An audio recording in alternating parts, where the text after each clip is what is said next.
Waking up at 5 a.m. every day is actually easy. Not easy like tying your shoes is easy. More like easy once you stop doing the obviously wrong things everyone keeps recommending. Easy. Because the problem isn't that 5:30 a.m. is early. The problem is that you've turned waking up into this dramatic emotional event. An internal negotiation.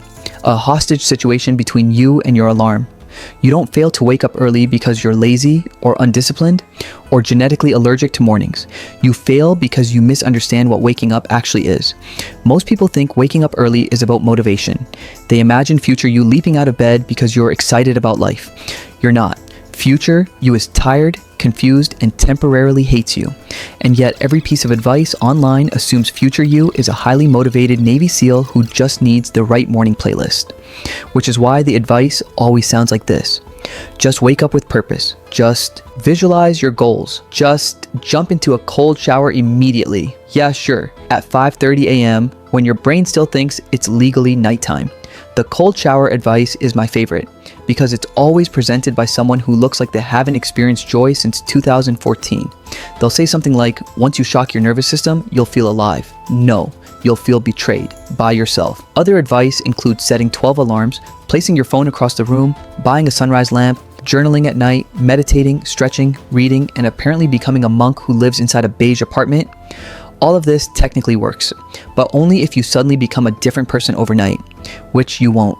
So instead of trying to convince yourself to wake up early, you need to remove the decision entirely. That's the trick. Waking up at 5:30 a.m. isn't about willpower, it's about automation. You don't need discipline, you need conditioning. Think about brushing your teeth. You don't debate it every night. You don't lie in bed like, what's my why for dental hygiene? You just do it. Because your brain already agreed to it years ago. That's what waking up needs to become. A boring, non-negotiable reflex. Here's the framework. You're not training yourself to wake up early. You're training yourself to respond to an alarm correctly. Most people accidentally train themselves to ignore alarms. Every time you snooze, you're teaching your brain that alarms are suggestions. Every backup alarm is a vote against the first one. Every just 5 more minutes is negative reinforcement. So the first thing you do is brutal but effective. You set one alarm. 1. Yes, this feels illegal. Yes, you will panic. That's normal. Now, here's the part nobody tells you. You don't practice waking up at 5:30 a.m. by waking up at 5:30 a.m. You practice it during the day. At some random time, set an alarm. For 1 minute, lie down, close your eyes, pretend you're asleep.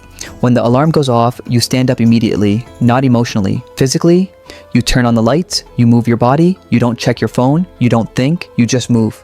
Do this 5 times. This looks stupid, it feels stupid, and it works frighteningly well because your brain doesn't care about time, it cares about patterns. You're teaching it. Alarm sound, movement.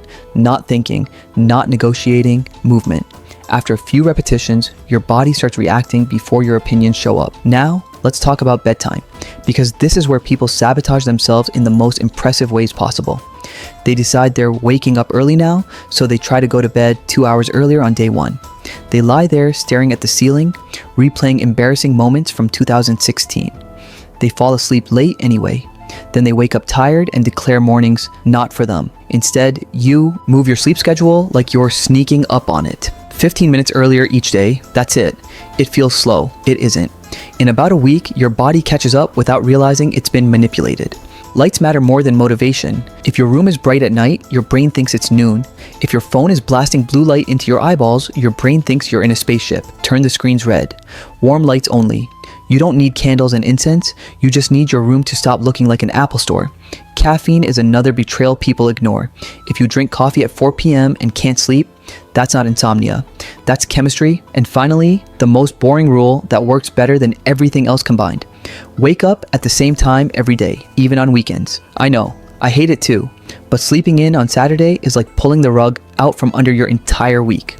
You're not catching up on sleep, you're confusing your brain. Once you lock the wake up time, everything else slowly organizes itself around it. Hunger, energy, focus. Eventually, 5:30 a.m. stops feeling early. It just feels normal, which is the most offensive part. So yeah, waking up at 5:30 a.m. is easy. Not because it's pleasant, but because it's mechanical. Remove the decisions, train the reflex, stop asking future you to be a hero. And if this somehow helped you wake up earlier than usual, I accept thank you notes in the form of a subscribe button click.